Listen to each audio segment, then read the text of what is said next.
Короче, идем, спешим, увидел вот такие вот столбы прикольные, красивые. Ну, как освещение с монитором. Они здесь везде на пляже расположены. И солнечные батареи. И сам закат какой красивый.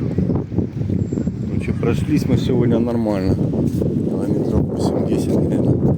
А я занимаюсь ремонтом и строительством в Дубае. Номера в описании. Обращайтесь, если кому-то надо.